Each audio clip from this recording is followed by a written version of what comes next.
अस्सलाम वालेकुम व्यूवर्स।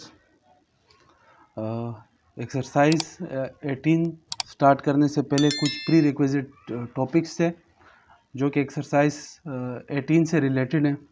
तो सबसे पहले हम उनको समझ लेते हैं।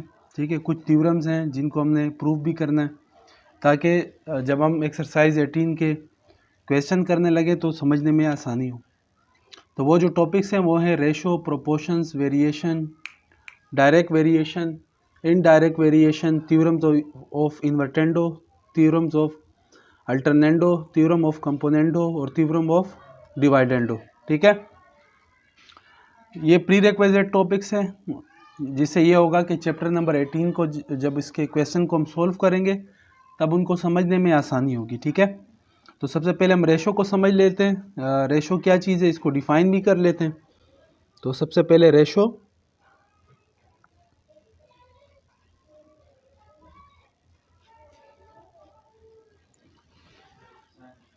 देखें आप छोटी क्लासेस में भी रेशो तो पढ़ते आ रहे होंगे। ठीक है, रेशो क्या है? किसी भी दो क्वांटिटीज़ के दरमियान एक कंपैरिजन है, एक रिलेशन है। ठीक है, जो हमें ये बताता है कि एक क्वांटिटी दूसरी क्वांटिटी से कितनी छोटी है या एक क्वांटिटी किसी दूसरी क्वांटिटी से कितनी बड़ी है। ठीक है, यानी ये एक कंपैरिजन है या एक रिलेशन है दो क्वांटिटीज़ के दरमियान। ठीक है, मैं इनकी डिफिनेशन राइट कर लेता हूँ कि रेशो क्या है। एक कंपैरिजन है। Ratio is a comparison of two quantities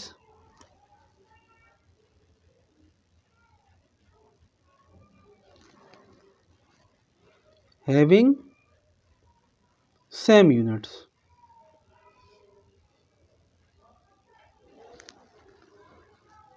या हम यूँ कह सकते हैं कि it is the relation between two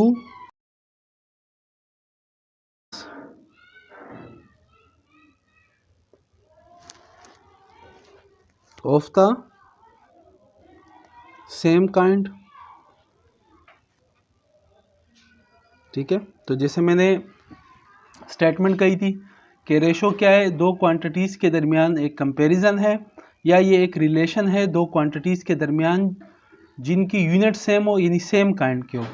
देखिए मिसाल के तौर पर अगर दो मासेस हैं, उन दोनों मासेस को हम कंपेयर कर रहे हैं और एक मास जो है वो ग्राम के अंदर गिवन है और दूसरा मास जो है वो किलोग्राम में गिवन है, तो वो सेम काइंड में होनी चाहिए, यानी सेम यूनिट्स में होनी चाहिए। या तो हम दोनों को क्या कर देंगे, किलोग्राम में कन्वर्ट कर देंगे, यानी एक तो ऑलरेडी किलोग्राम में है, दूसरे को भी हम ग्राम से किलोग्राम में कन्वर्ट कर देंगे, या दोनों को ग्राम में कन्वर्ट कर देंगे। ठीक है, तो ये मतलब है किसका कि सेम यूनिट्स होनी चाहिए या सेम काइंड के होनी चाहिए। ठीक है, देखिए हम सपोज कर लेते हैं कि हमारे पास दो क्वांटिटीज़ है ए और बी। ठीक है, और चलिए मैं राइट कर लेता हूँ कि if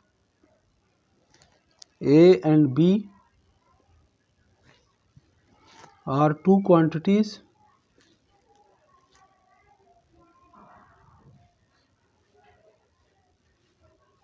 of the same kind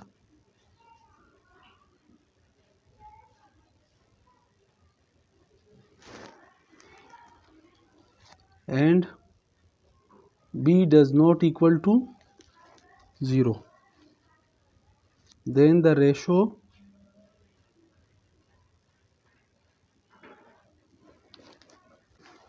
of A and B can be written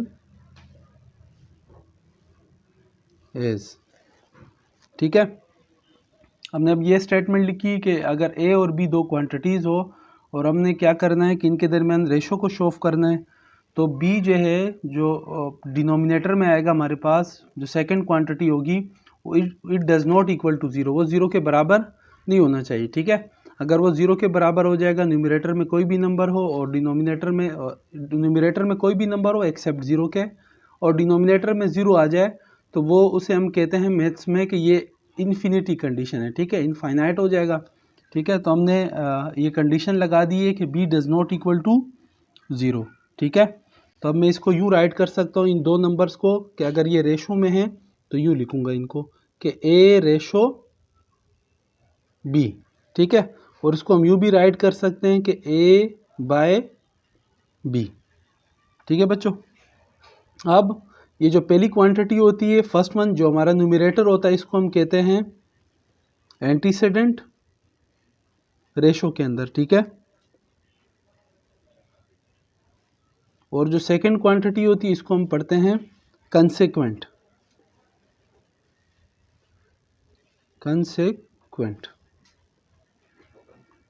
ये बात नोट कर लें कि रेशो की कोई भी यूनिट्स नहीं होती है।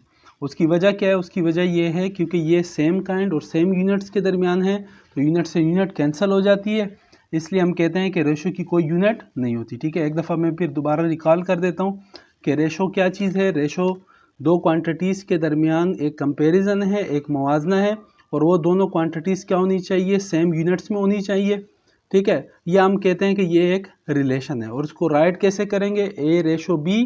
ठीक है, या फिर A/B। ठीक है, न्यूमरेटर की जो वैल्यू होगी उसको हम एंटीसीडेंट पढ़ेंगे, और जो डिनोमिनेटर की वैल्यू होगी उसको हम कंसेक्वेंट पढ़ेंगे। ठीक है, ये हो गया रेशो की डिफिनेशन और रेशो की रिप्रेजेंटेशन के रेशो को राइट कैसे करते हैं। अब हम चलते हैं प्रोपोर्शन की तरफ। ठीक है,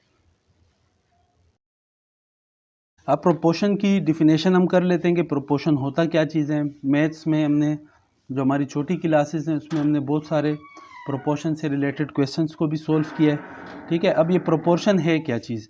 तो प्रोपोर्शन क्या है? एक इक्वेशन होती है जिसमें हम दो रेशोज़ को राइट करते हैं और दोनों क्या होते हैं? एक दूसरे के इक्विवेलेंट होते हैं। ठीक है, देखिए मैं इनको इसकी डिफिनेशन को राइट कर लेता हूँ, फिर दोबारा मैं आपको समझाता हूँ कि प्रोपोर्शन क्या है। इज द इक्वेशन है, एक इक्वेशन है। Proportion is an equation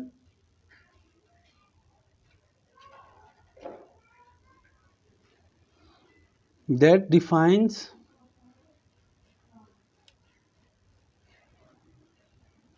that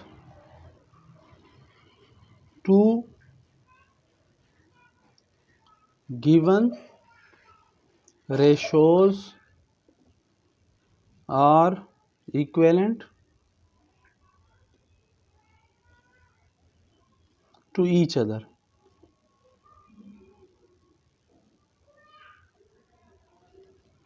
ठीक है, प्रोपोर्शन क्या है? प्रोपोर्शन एक इक्वेशन है जिसमें दो रेशोज़ गिवन होती है और दोनों, ये एक रिलेशन बता रहा होता है इनके दरमियान कि दोनों जो रेशोज़ हैं ये क्या है? एक दूसरे के इक्वलेंट है। ठीक है, देखें मिसाल के तौर पर हम कोई भी दो रेशो ले लेते हैं। एक रेशो है फॉर एग्जांपल, एक रेशो है A रेशो B जो कि बराबर है या इक्विवेलेंट है किसके? C रेशो D के। ठीक है, तो ये क्या है? A B C और D, इसको हम कहेंगे कि ये क्या है? प्रोपोर्शन है, या A B C D को हम कॉल करेंगे कि ये क्या है? प्रोपोर्शनल है। ठीक है, और इसको हम यूं भी राइट कर सकते हैं कि ये इस तरह लिख लें, या फिर A ratio B C ratio D। ठीक है बच्चों, अच्छा इसके अलावा ये जो हमारे पास फर्स्ट वन और ये लास्ट वन है, इनको हम पढ़ते हैं कि ये क्या है? हमारे एक्सट्रीम्स हैं, और ये जो मिड वाले हैं दोनों, इनको हम पढ़ते हैं ये मीन्स हैं हमारे। ठीक है, और A B C D को हम क्या कहेंगे? A B C D are called proportions या प्रोपोर्शनल। ठीक है, A B C D को हम क्या कहेंगे? प्रोपोर्शंस या प्रोपोर्शनल। और हमेशा क्या होगा कि एक्सट्रीम्स का जो प्रोडक्ट होगा वो मीन्स के प्रोडक्ट के बराबर होगा। ठीक है, हम इसको भी राइट कर लेते हैं कि the product of extreme is always equal to the product of means. ठीक है, यानी एक्सट्रीम का प्रोडक्ट मीन्स के प्रोडक्ट के बराबर होगा। ठीक है, यानी हम इसको यूँ राइट कर सकते हैं, यानी A ratio B is equal to C ratio D था, तो हम इसको यूँ राइट कर सकते हैं कि A by B is equal to C by D, यूँ भी राइट कर सकते हैं इसको। और जैसे अभी मैंने स्टेटमेंट राइट की है कि the product of extreme is equal to the product of means, तो मीन्स का प्रोडक्ट एक्सट्रीम के प्रोडक्ट के बराबर होगा। अब एक्सट्रीम क्या है हमारे पास, ए और डी, तो ए और डी का जो प्रोडक्ट होगा वो बराबर होगा मीन्स के प्रोडक्ट के, यानी बी और सी के। ठीक है, तो ये हो गया हमारे पास प्रोपोर्शंस। अब हमारा थर्ड टॉपिक क्या है, वेरिएशन, इसकी तरफ चलते हैं। अब वेरिएशन क्या चीज़ है, वेरिएशन क्या है,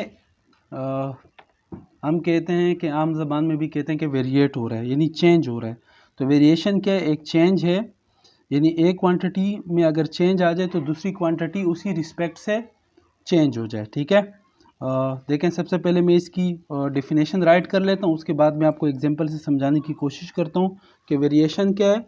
variation is the change, variation is the change in one quantity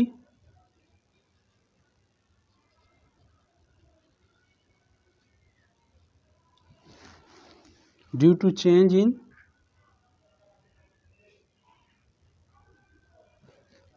in other quantity।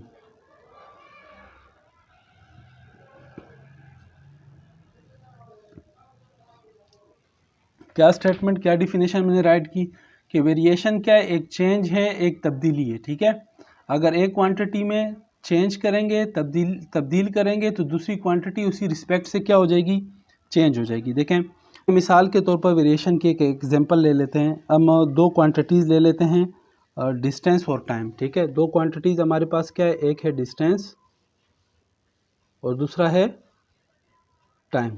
ठीक है, फॉर एग्जांपल एक कार है, ठीक है, वो 10 किलोमीटर का फासला कवर करती है। ठीक है, 1 घंटे के अंदर, 1 आवर में। ठीक है, तो यही कार जो है 20 किलोमीटर का फासला कितने टाइम में कवर करेगी, तो यही कार 20 किलोमीटर का फासला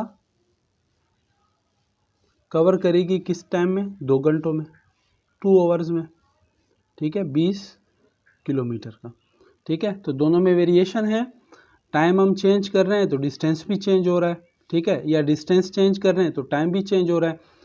10 किलोमीटर का फासला 1 घंटे में कवर कर रहा है, 20 किलोमीटर का फासला 2 घंटे में कवर कर रहा है। यानी एक क्वांटिटी को चेंज करने से दूसरी क्वांटिटी भी वेरी हो रही, चेंज हो रही, तो इनमें क्या है, वेरिएशन है। ठीक है, इसी तरह हम एक और एग्जांपल ले सकते हैं। ठीक है, दूसरी एग्जांपल हम ले लेते हैं अगेन टाइम और स्पीड की ले लेते हैं। देखिए टाइम और स्पीड की, फॉर एग्जांपल एक लोकेशन है जहाँ तक पहुँचने के लिए फ़र्ज़ कर लें कि आपको कितना टाइम लगता है, 1 घंटा टाइम लगता है। ठीक है, यहाँ से यहाँ तक, यानी फ़र्ज़ कर लें ये कोई स्पेसिफिक लोकेशन है, यहाँ तक पहुँचने के लिए आपको 1 घंटा टाइम लगता है। जब आपकी स्पीड कितनी हो, 40 किलोमीटर, ठीक है, फ़ी घंटा हो।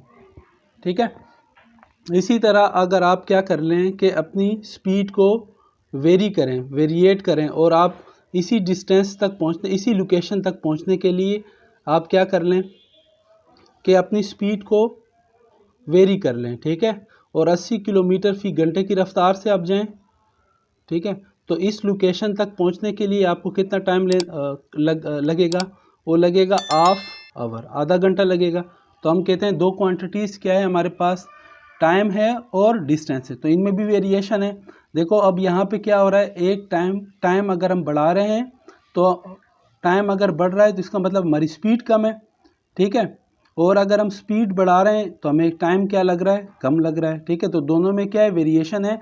अगर एक क्वांटिटी चेंज कर रहे हैं तो दूसरी क्वांटिटी चेंज हो रही है। इसी तरह पहली एग्जांपल में क्या था, टाइम था और डिस्टेंस था। ठीक है, टाइम को वेरी कर रहे हैं तो उसके रिस्पेक्ट से डिस्टेंस भी वेरी हो रहा है, यानी अगर हम टाइम बढ़ा रहे हैं तो ज़्यादा डिस्टेंस कवर कर रहा है, टाइम कम कर रहे हैं तो कम डिस्टेंस कवर कर रहा है। दूसरी एग्जांपल में क्या था वेरिएशन के कि अगर हम स्पीड बढ़ा रहे हैं तो उस लोकेशन तक पहुंचने के लिए कम टाइम लग रहा है, और अगर हम स्पीड कम कर रहे हैं तो उस लोकेशन तक पहुंचने के लिए हमें ज़्यादा टाइम लग रहा है। तो दोनों में क्या है, वेरिएशन है। ठीक है बच्चों, उम्मीद है कि वेरिएशन क्लियर हो गया होगा।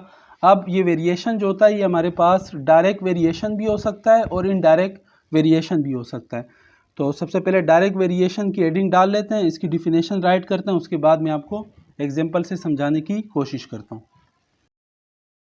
तो डायरेक्ट वेरिएशन देखें, डायरेक्ट वेरिएशन कोई भी दो क्वांटिटीज़ हो या दो वेरिएबल्स हो, वो इस तरह से आपस में रिलेट हो कि अगर एक क्वांटिटी बढ़ाएं तो दूसरी क्वांटिटी भी उसके रिस्पेक्ट से बढ़ जाए, या एक क्वांटिटी वो क्वांटिटी वेरिएबल भी हो सकता है, ठीक है, कोई फिज़िकल क्वांटिटी भी हो सकती है XYZ। तो अगर एक क्वांटिटी को कम करें और दूसरी क्वांटिटी उसी रिस्पेक्ट से कम हो जाए तो हम कहते हैं दोनों के दरमियान जो है वो डायरेक्ट वेरिएशन है। यानी यूँ कह सकते हैं कि डायरेक्ट वेरिएशन में एक क्वांटिटी बढ़ाने से दूसरी क्वांटिटी की वैल्यू बढ़ जाती है, और एक क्वांटिटी की वैल्यू कम करने से दूसरी क्वांटिटी भी उसी रिस्पेक्ट से कम हो जाती है। तो हम इसकी डिफिनेशन राइट कर लेते हैं। देखिए हमने डिफिनेशन क्या राइट की कि इफ़ टू वेरिएबल्स या quantities are related to each other in such a way that increase in one variable causes increase in other variable and vice versa। Vice versa का मतलब है कि जैसे मिसाल के तौर पर हमने ये यहाँ पे ये राइट किया कि अगर दो वेरिएबल्स हों, एक वेरिएबल्स में अगर एक वेरिएबल्स की कीमत बढ़ रही हो, हम इंक्रीज़ कर रहे हो, तो उसकी वजह से दूसरे वेरिएबल की कीमत में भी क्या आ जाएगा, चेंज आ जाएगा, और वो भी इंक्रीज़ हो जाएगी। और वाइस वर्सा का मतलब ये हुआ कि अगर हम दूसरे वेरिएबल की कीमत को बढ़ाएंगे तब भी पहली वेरिएबल की कीमत बढ़ जाएगी। ठीक है, हम इसको मैथमेटिकली यूँ राइट कर सकते हैं कि फॉर एग्जांपल x एक वेरिएबल है और वो डायरेक्टली वेरी हो रहा है y के साथ। ठीक है, यानी अगर हम x की वैल्यू बढ़ा रहे हैं तो उसके रिस्पेक्ट से y की वैल्यू भी बढ़ रही है, इंक्रीज़ हो रही है, या अगर हम y की वैल्यू को बढ़ाएंगे तो उसके रिस्पेक्ट से x की वैल्यू भी इंक्रीज़ हो जाएगी। ठीक है, यहाँ पे ये जो सिंबल आपको नज़र आ रहा है इसको हम क्या कहते हैं, साइन ऑफ प्रोपोर्शनलिटी कहते हैं। और जब भी हम साइन ऑफ प्रोपोर्शनलिटी को हटाते हैं तो उसकी जगह पे क्या लगा लेते हैं, इक्वल और कांस्टेंट। ठीक है, और यहाँ पे हम कांस्टेंट राइट कर लेते हैं के। ठीक है बच्चों, तो ये था हमारे पास डायरेक्ट वेरिएशन। इसकी एक एग्जांपल मैं आपको समझाने की कोशिश करता हूँ जो आम रोज़मर्रा ज़िंदगी से। देखें आपके पास कोई प्रोडक्ट है, उस प्रोडक्ट को आप बेचते हैं, ठीक है, तो जितना आप उस प्रोडक्ट को बेचेंगे तो उतना आपको प्रॉफिट होगा ज़्यादा। ठीक है, यानी दो क्वांटिटीज़ या दो वेरिएबल हमारे पास क्या है, एक प्रोडक्ट है और एक प्रॉफिट है। आप जितना ज़्यादा प्रोडक्ट को बेचेंगे उतना ज़्यादा आपको प्रॉफिट होगा। ठीक है, या प्रॉफिट तभी आपको ज़्यादा होगा जब आप प्रोडक्ट को बेचेंगे। ठीक है, तो दोनों एक दूसरे के साथ क्या है, डायरेक्टली वेरिएट हो रहे हैं। एक क्वांटिटी अगर आप ज़्यादा बेचेंगे दूसरी क्वांटिटी में आपको ज़्यादा प्रॉफिट होगा। एक क्वांटिटी अगर आप कम बेचेंगे यानी प्रोडक्ट आप कम बेचेंगे तब आपके पास प्रॉफिट भी कम होगा। तो हम कहते हैं कि ये दोनों एक दूसरे के साथ क्या है, डायरेक्टली वेरिएट हो रहे हैं। ठीक है, अब हम आ जाते हैं इन्वर्स वेरिएशन की तरफ। अच्छा, अब इन्वर्स वेरिएशन क्या है, देखिए इन्वर्स वेरिएशन में एक क्वांटिटी या एक वेरिएबल की वैल्यू इंक्रीज़ करने से दूसरी क्वांटिटी या वेरिएबल की कीमत डिक्रीज़ हो जाती है। ठीक है, और इसी तरह वाइस वर्सा।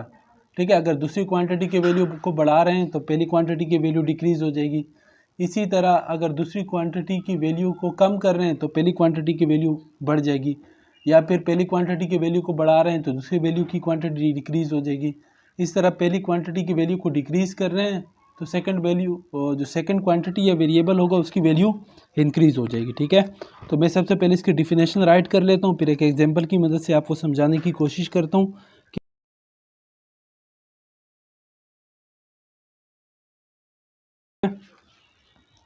और फॉर एग्जांपल हमारे पास दो वेरिएबल हैं एक्स एंड वाई, और दोनों क्या हैं, एक दूसरे से इन्वर्सली रिलेटेड है। ठीक है, यानी x is inversely related to या इन्वर्सली वेरिएटेड टू y।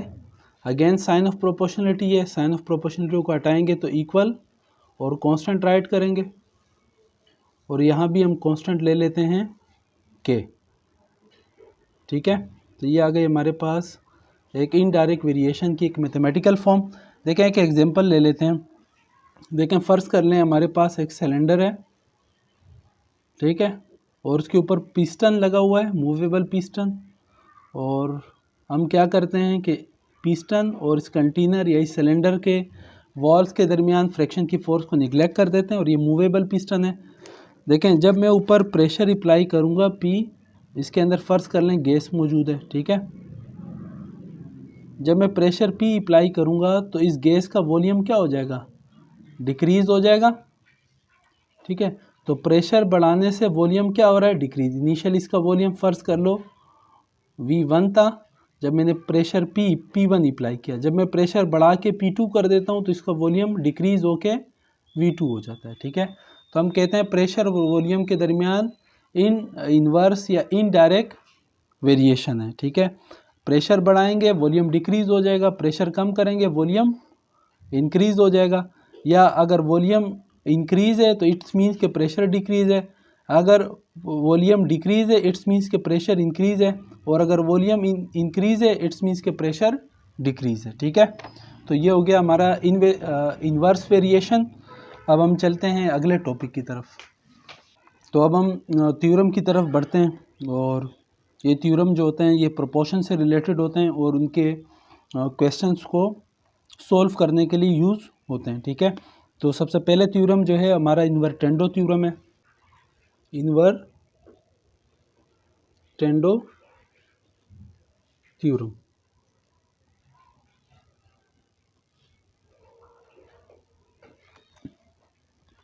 ये थ्योरम क्या होता है, चाहे इन्वर्टेंडो है, चाहे डिवाइडेंडो है, चाहे अल्टरनेंडो है, चाहे कंपोनेंडो है, ठीक है। ये सारे के सारे जो थ्योरम है ये रिलेटेड हैं प्रोपोर्शन से, और ये उन्हीं के क्वेश्चंस को सॉल्व करने के लिए हम इस्तेमाल करते हैं और इजीली हो जाते हैं इनकी मदद से। तो सबसे पहला थ्योरम जो है वो क्या है, इन्वर्टेंडो। देखें इन्वर्टेंडो थ्योरम क्या कहता है कि इफ़ अगर हमारे पास प्रोपोर्शंस हो A/B is equal to C/D, ठीक है, तो we can write it according to the invertendo theorem as, यहाँ पे राइट कर लेता हूँ, then according to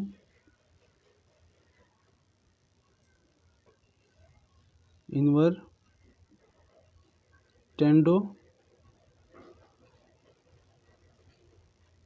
theorem it can be written as, invertendo theorem की मदद से हम इस इक्वेशन को यूँ राइट कर सकते हैं, ठीक है। जैसे गिवन प्रोपोर्शन क्या था, A/B is equal to C/D, तो हम इसको यूँ राइट कर सकते हैं कि B/A is equal to D/C, ठीक है। देखें फॉर एग्जांपल इससे ये होता है कि प्रोपोर्शन की जो इक्विवेलेंसी है वो बरकरार रहती है, उस पर कोई फ़र्क नहीं पड़ता, ठीक है। देखें फॉर एग्जांपल हमारे पास एक एग्जांपल ले लेते हैं कि हमारे पास एक प्रोपोर्शन है 2/3 इज इक्वल टू 4/6, ठीक है, ये फॉर एग्जांपल, ठीक है।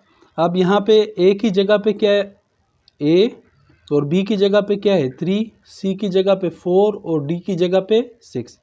तो इन्वर्टेंडो थ्योरम क्या कहता है कि आप इसको इस फॉर्म में राइट कर सकते हो, ठीक है। तो मैं राइट करता हूँ, B की वैल्यू क्या है 3, A की वैल्यू क्या है 2, उसके बाद D की वैल्यू क्या है 6 और C की वैल्यू क्या है 4, ठीक है। तब भी ये दोनों जो हमारे पास ये जो प्रोपोर्शंस हैं उनकी लेफ़्ट और राइट साइड है, ये अभी भी एक दूसरे के इक्विवेलेंट है, ठीक है। तो अब हम इसको प्रूफ कर लेते हैं। प्रूफ कि ये जो इन्वर्टेंडो थ्योरम है ये बना कहाँ से, तो देखें एज गिवन क्या है कि A/B बराबर है C/D के। तो हम इसको यूँ भी राइट कर सकते हैं कि A/B is equal to C by D. ठीक है बच्चों, अब हम इसको यूँ राइट कर सकते हैं कि ये जो कंसेक्वेंट है यहाँ पे डिवाइड हो रहा है, जब हम इसे लेफ़्ट साइड पे शिफ्ट करेंगे तो मल्टीप्लाई हो जाएगा, और इसी तरह ये जो कंसेक्वेंट है लेफ़्ट हैंड साइड पर ये यहाँ पे डिवाइड हो रहा है, जब राइट साइड पर शिफ्ट करेंगे तो मल्टीप्लाई हो जाएगा। तो ये हो जाएगा A D is equal to C B. ठीक है बच्चों, अब ये ए जो है डी के साथ मल्टीप्लाई हो रहा है, इस साइड पे शिफ्ट करेंगे तो डिवाइड में लिखेंगे। इसी तरह बी जो है सी के साथ मल्टीप्लाई हो रहा है, जब हम लेफ़्ट साइड पे शिफ्ट करेंगे तो डिवाइड की फॉर्म में लिखेंगे। तो इसको हम यूँ लिख सकते हैं कि D by C is equal to B by A. ठीक है, सी मल्टीप्लाई था, लेफ़्ट साइड पे शिफ्ट किया तो डिवाइड की फॉर्म में लिख लिया। ए डी के साथ मल्टीप्लाई था, राइट साइड पे शिफ्ट किया तो डिवाइड की फॉर्म में राइट कर दी। तो इसको हम यूँ भी राइट कर सकते हैं कि D comma D ratio C is equal to B ratio A. ठीक है, तो ये प्रूव हो गया। अब हम चलते हैं अल्टरनेटो थ्योरम की तरफ। तो सबसे पहले हेडिंग डाल लेते हैं। देखें, फॉर सपोज कर लें हमारे पास क्या है, एक प्रोपोर्शंस हैं, if A ratio B is equal to C ratio D, then it can be written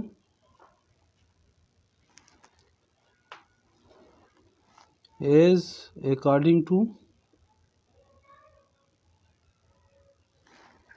Alternando theorem.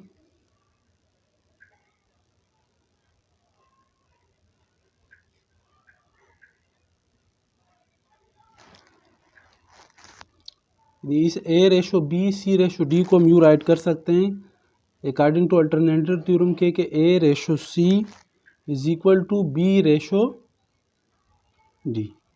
ठीक है, देखें एक एग्जांपल ले लेते हैं। एग्जांपल,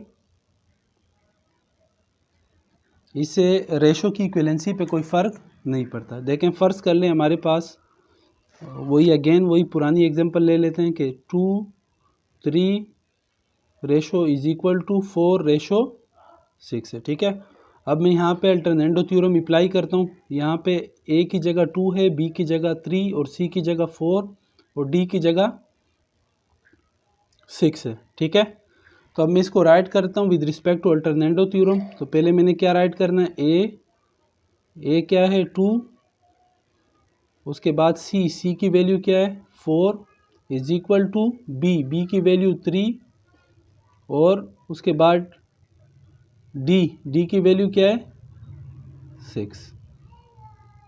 ठीक है, तो देखें अभी भी ये 2 ratio 4 is equal to 3 ratio 6। ठीक है, तो कोई फ़र्क नहीं पड़ा। लेकिन जब हम इसको रेशो से या प्रोपोर्शन से रिलेटेड क्वेश्चंस के लिए इस्तेमाल करेंगे तो इसका बहुत फ़ायदा होगा हमें। ठीक है, अब हम इसको प्रूफ कर लेते हैं। प्रूफ, देखें अगेन कि हमारे पास गिवन क्या है, A ratio B is equal to C ratio D के, और इसको यूँ राइट कर सकते हैं कि A by B is equal to C by D.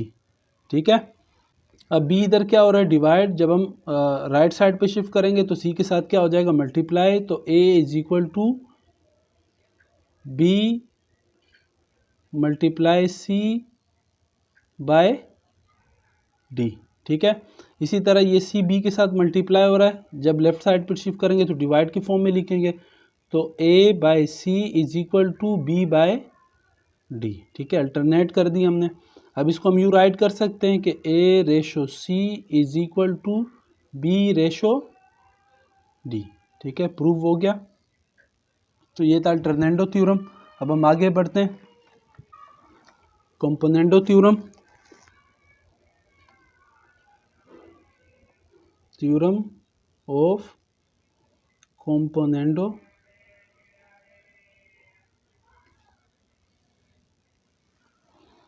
देखें again, if A ratio B is equal to C ratio D, it can be, हम इसको कैसे लिख सकते हैं, इसके हमारे पास दो केसेस हैं।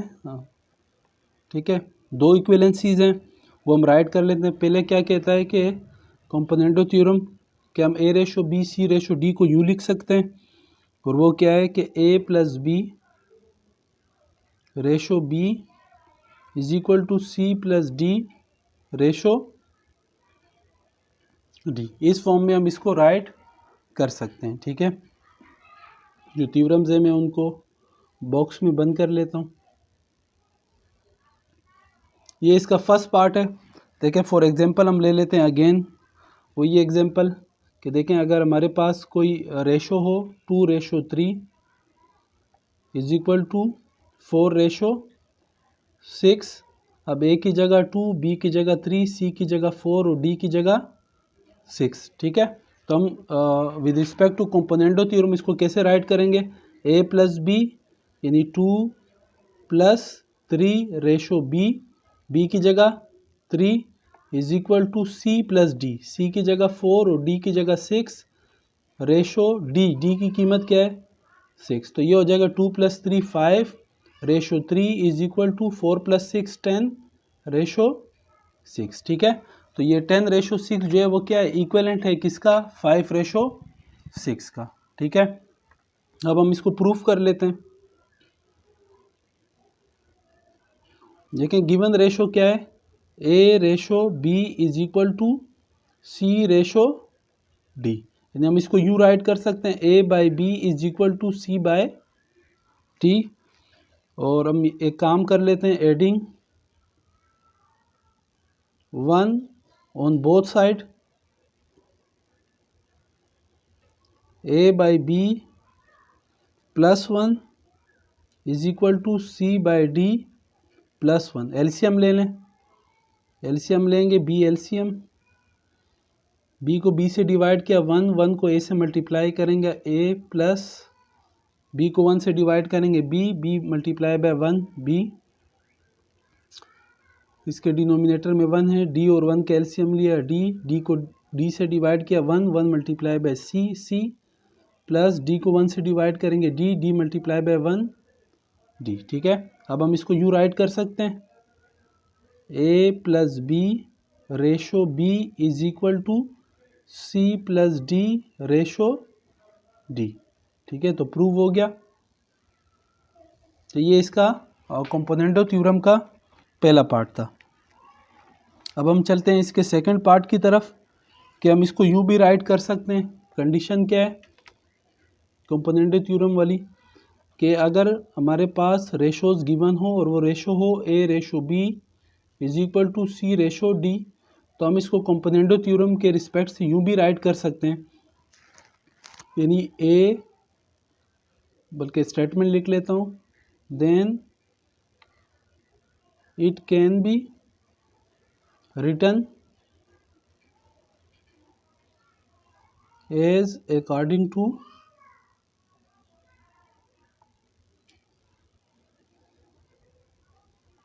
Componendo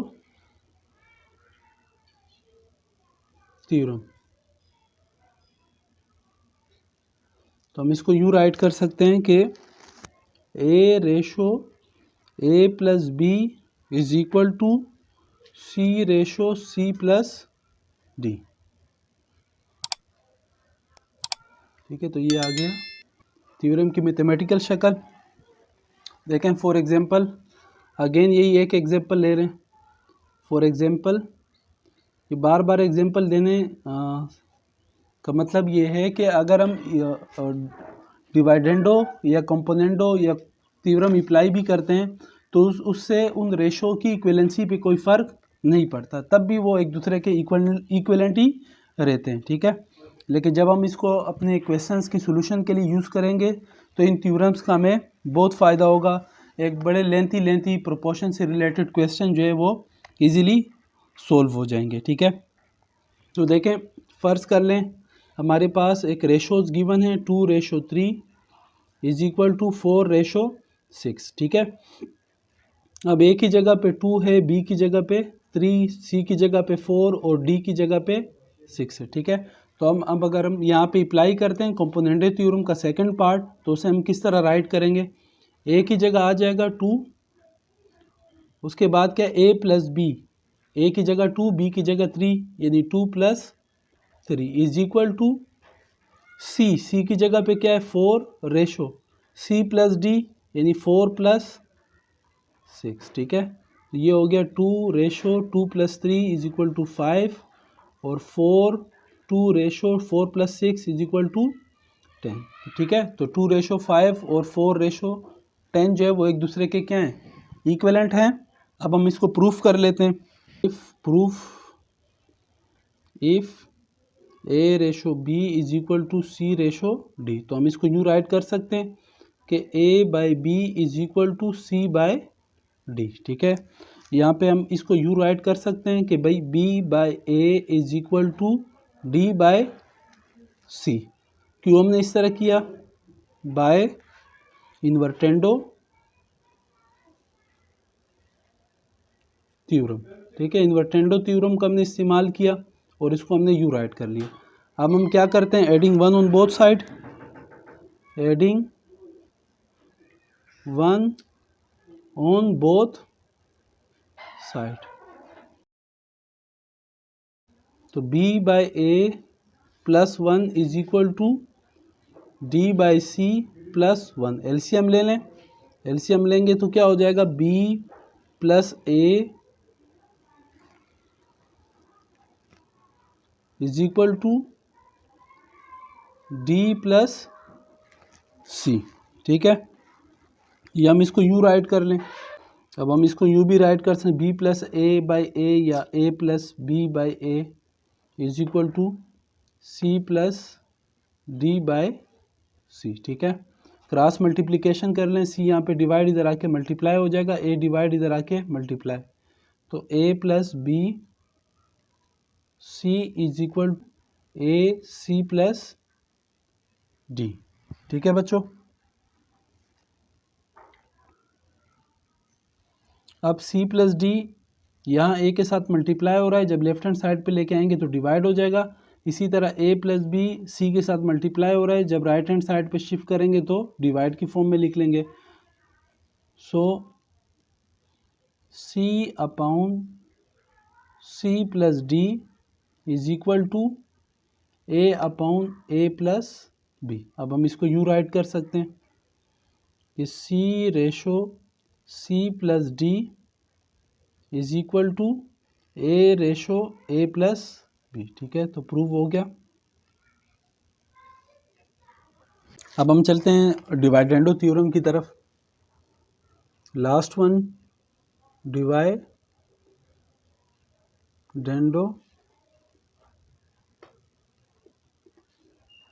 theorem. ठीक है, अगेन अगर दो रेशोज हो हमारे पास, if A ratio B is equal to C ratio D, then it can be written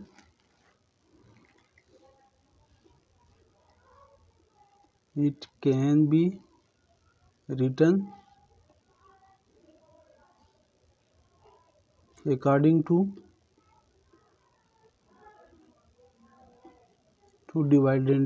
dividendo theorem as. ठीक है, ये उसका डिवाइडेंडो थ्योरम के भी दो पार्ट्स हैं, तो पहला पार्ट करने जा रहे हैं। तो देखिए, हमने कहा कि अगर दो रेशोज हों, A ratio B is equal to C ratio D, तो हम इसको डिवाइडेंडो थ्योरम की मदद से इस तरह राइट कर सकते हैं। वो स्टेटमेंट, वो नोटेशन क्या है कि A minus B ratio B is equal to C minus D ratio D. ठीक है, तो ये डिवाइडेंडो थ्योरम की पहली पार्ट की मैथमेटिकल नोटेशन है।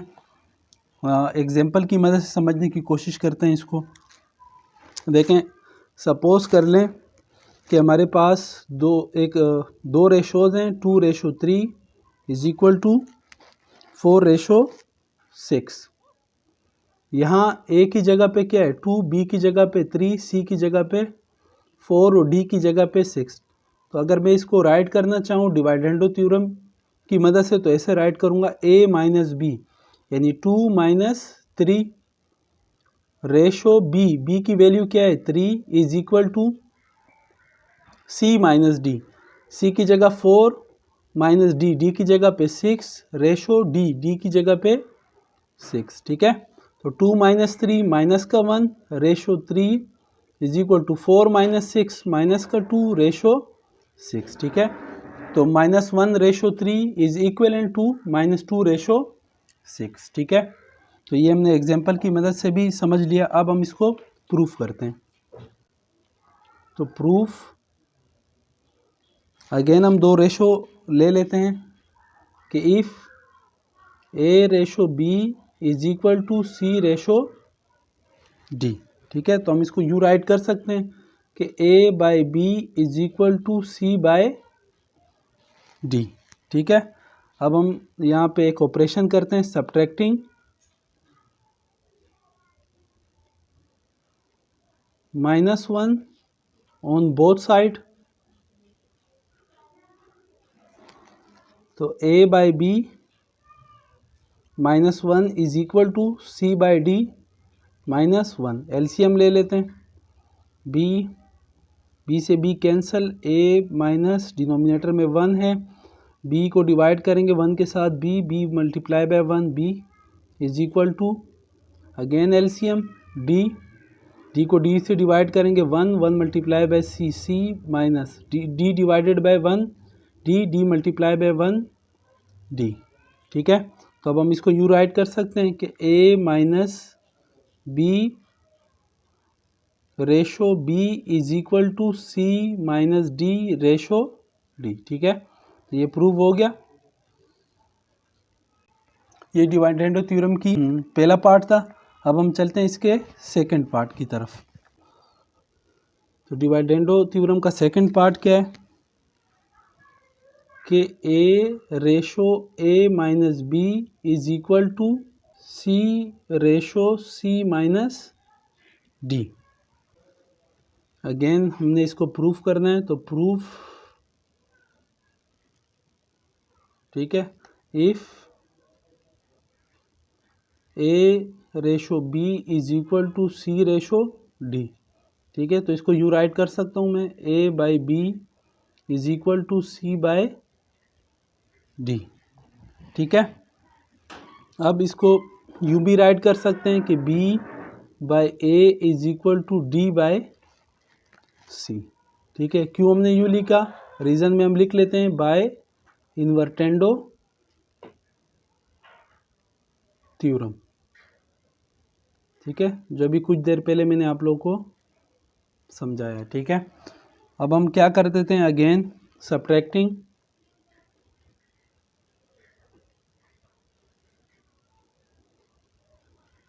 One on both side,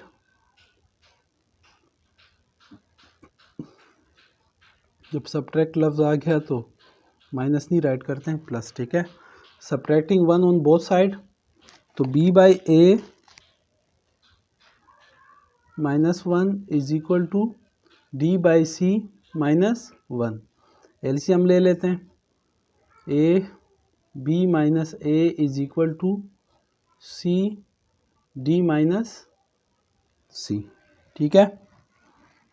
again using invertendo theorem,